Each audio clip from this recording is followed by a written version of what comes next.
Welcome to 24/7 TV, where we bring you the future of emerging tech, music and culture. I'm Jimmy Kiriakou, this is DJ Fantasy, and that's Harry Shotter.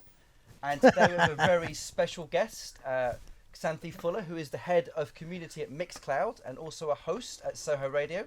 Xanthe, welcome to 24/7 TV. Thank you very much.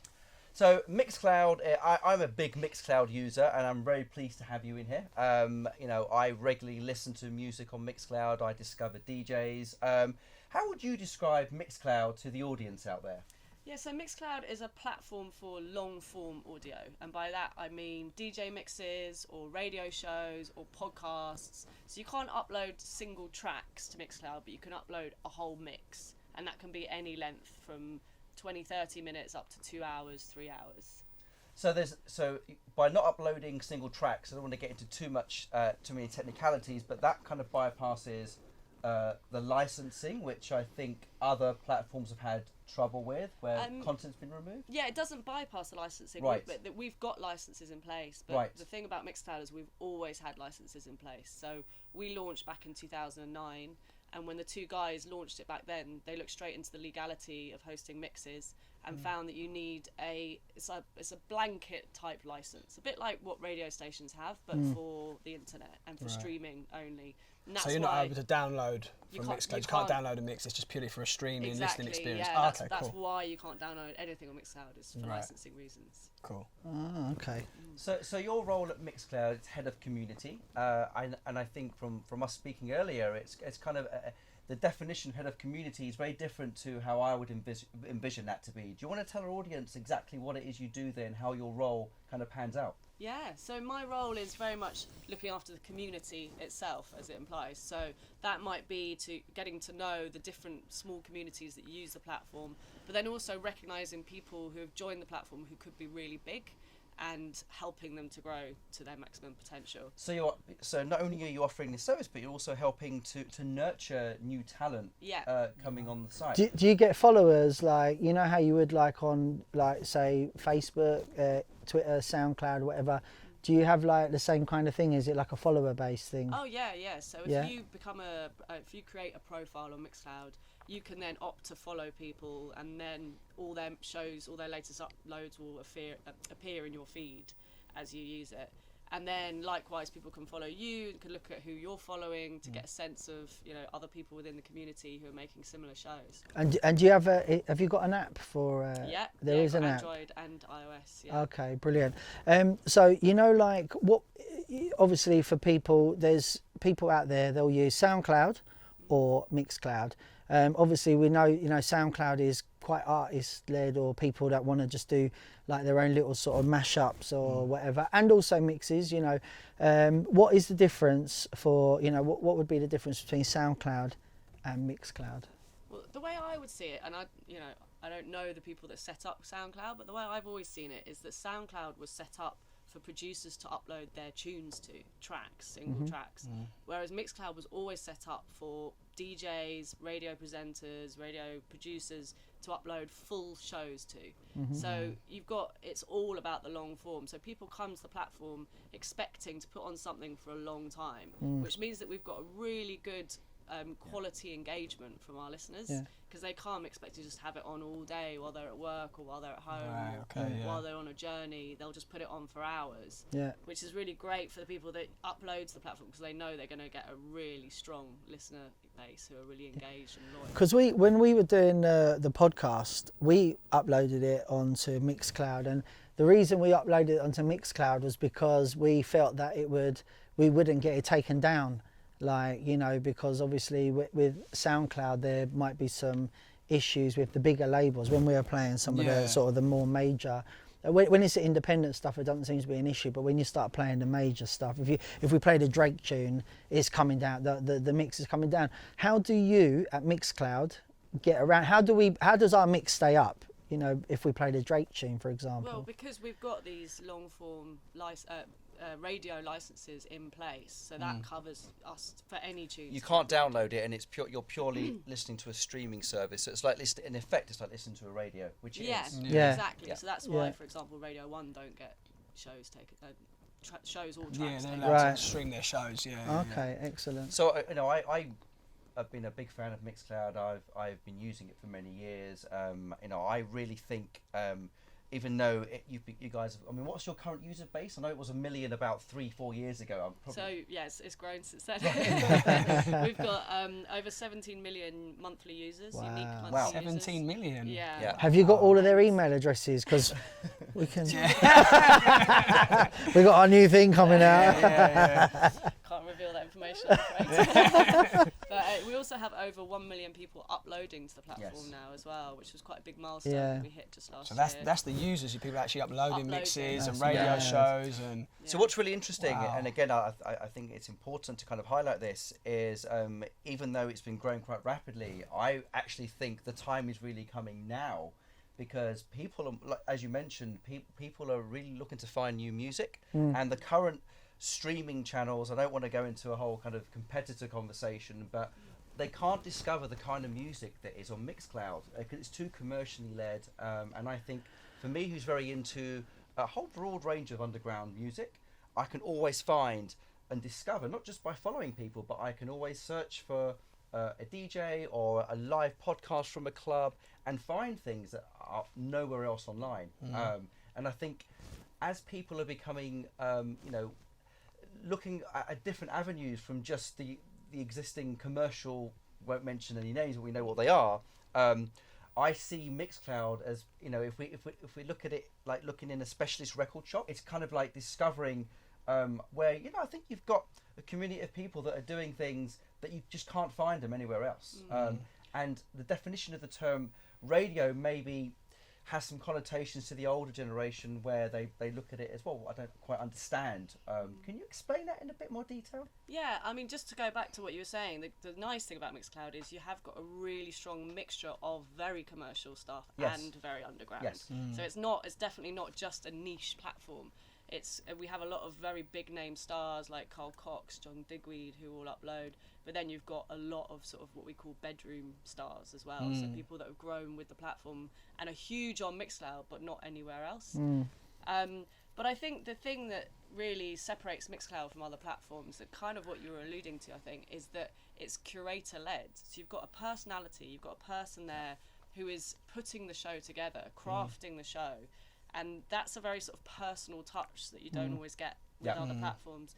And then with that, you get the personality of the person who's created the show, either through the story that they tell through their music, or because they're hosting it as a radio show. So then you get the stories behind the tunes, or you get their own personal stories, which really brings the music to life. And also you get unexpected tunes in the middle of a mix. So with other platforms, and I think every platform has its place, so I'm not sort of dissing any other platform, but with other platforms it's often an algorithm based on your current tastes. Well, when you're listening to a mix by a curator that you trust, you might think, right, I'm only into disco, and then they'll suddenly drop this like random indie track in the middle, and you'll be like, oh my god, I love this. What? I never thought I'd love indie. And you suddenly go off on a whole new journey of discovery. So have you ever thought, is there ever going to be, because I didn't even think about Mixcloud, you can't download it until you obviously just said, but is there ever going to be a time where they will allow downloaded content and also tunes to be, I know the name's Mixcloud, so it's, the name's in the title, but is there actually any way forward that you think that you might be offering, like, where people can just upload a tune for download or mixes for download? Yeah, in terms of single tracks, that's not really what we're about, so that's not looking likely. We are exploring caching and being able to listen to things offline more and more, which in itself you need a different type of license for that kind of listening as well, because it's slightly different from streaming, because you're sort of owning the audio for a bit. Right. In terms of actually downloading, I mean, I never know what the deals might change in the future. You never know what's going to happen with record labels and licensing changes. So right now, no. Because recently was it Chance the Rapper won a Grammy with absolutely 0 tracks sold? He just won, I think if I'm right, purely streams, just streams. Okay. So like, I mean, this Mixcloud is at the forefront of this whole like streaming thing. Do you think that do you think that this, you know, the download thing is just gonna like eventually? Yeah, with the kids as well. When you talk to kids these days, you know, they subscribe to certain sites, they go on certain things. They're not really about the download anymore. No, that's what I said. Whenever they want to hear it, they stream it. That's what Mixcloud does. Well, we got our sales statement the other day, and Man, the streams there are was very like nice. hundreds of thousands of streams, and we're just like, what? You know, mad. And people don't want to fill up their hard drives anymore, do they? Or their phones or whatever. No. So That's it's You true. can promote the artist. So when there is a stream playing, you know what that track is, and you are able to purchase it. So so I think so coming to your point, I think what's So really you're using a interesting- third-party platform. Well, it's so you can probably explain this better than Yeah. me, but the way I see it is that you've got a mix, a DJ mix or a podcast, and every time that track comes in, it's kind of stamped and it's tagged, so you can say, you know, now playing could be whatever that track is, and then I'm able to buy that. So then it will click on, it will then go and affiliate. You've onto got that option. Yeah, so Yeah. every single show that's uploaded to Mixcloud is automatically fingerprinted.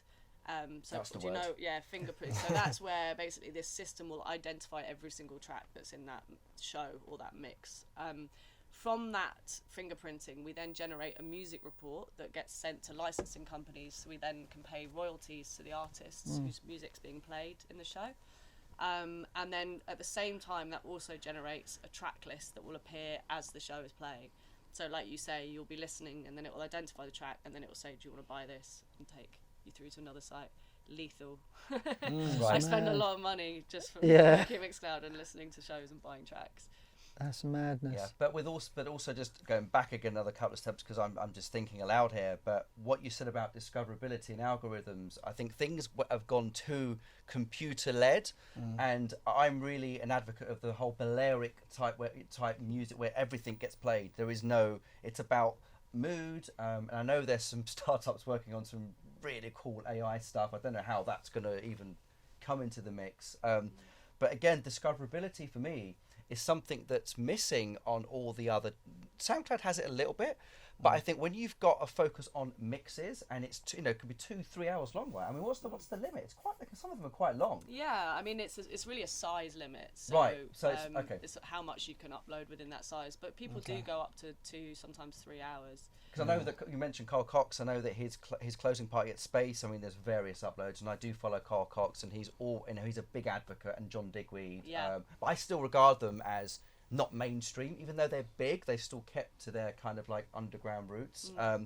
But going back to the discoverability part, I think that's one of the most interesting things about music to discover new stuff. And with the other platforms out there, I do find that doesn't really work very well. And the fact that if I trust a curator, a DJ, and he plays something that's quite unusual to me, I'll actually take more notice of it because he has played it. And that's how music. That's how everything spread back in the day. The old back in the old house mixtapes. scene. Yeah, it was like people play hip hop. They play old school house. They would play everything, and it would be mishmash, and it would be played. But the person who was playing it, the DJ, the Larry Levan or whoever it may be, was the curator. So what I love about what's happening right now with my usage personally of Mixcloud is just finding that bedroom DJ that is probably really talented and on the same wavelength as me, that he's not commercially known, so I would never have found him, but all of a sudden there's these hidden pockets of communities that exist and they're living in Mixcloud. Yeah, and I think also people fall in love with a curator. If you think about your favourite DJs, or even people like Giles Peterson, his whole career has been about people loving his choices and trusting his every move. Same with a lot of DJs. And I think actually the reality is that, all right, if you go to university, you maybe have a lot of time to sit around and listen to music and collect music, and that's when a lot of people get really into music, or when they're young or at school or whatever. But then once you start a job, you just don't have time to do all that crate digging and looking into new scenes. Crate digging, that's a word I haven't following heard for a while. retro. But you just don't have time, and so That's your jungle roots coming out there. Yeah. Just in case you didn't know, she's an original junglist. Yeah, I probably came and watched you plenty of times. But yeah, people just don't have time to do that digging. So that's what the curators are there for. They're people that really put time and effort into putting a show together and making it sound amazing. Awesome. Like over the next sort of like 3 to 5 years, is there anything like Mixcloud have got in the pipeline to basically expand on the obvious success that they've had. Yeah, I think what's exciting is that Mixcloud isn't just a platform for mixes and radio shows. We're going to be becoming more and more just a total platform for audio content in general. So we're going to really expand our podcast section, which is great for shows like this. So we're going to be really onboarding loads more podcast makers and people doing comedy shows, people doing factual shows, long form interview formats, a lot like this. We've noticed a real rise in popularity of those.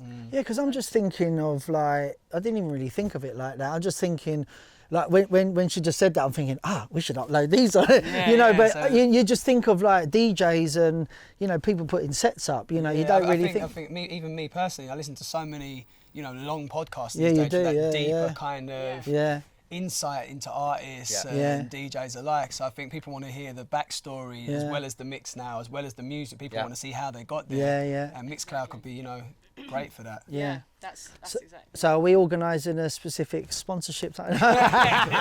Always got to try it. So I'm just in terms of the genres of music, what are the most popular right now on Mixcloud?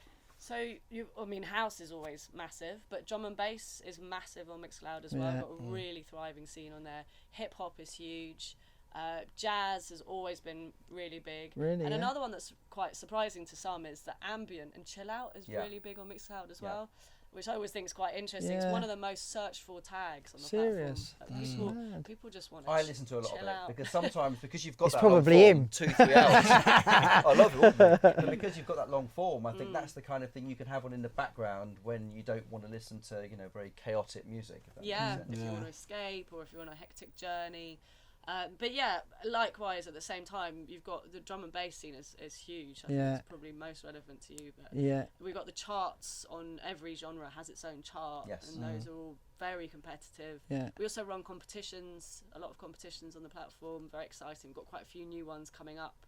So that's a good thing to think about. It's getting involved. We have most genres covered in those competitions, so you can pick a genre that suits you and then enter and end up playing wherever the prize is for that competition. Big. Wicked. We'll have to get some comps running. Is anything you want to tell our audience and what's coming up that could be exciting in the next kind of few months or so? Yeah, well, definitely the competitions are probably the thing to watch out in the next few months. So, anything specific? It's quite hard to commit until they're all actually signed off. But I would say watch this space. Go to mixcloud.com/competitions. So go to mixcloud.com/competitions. Yeah, and you can enter there.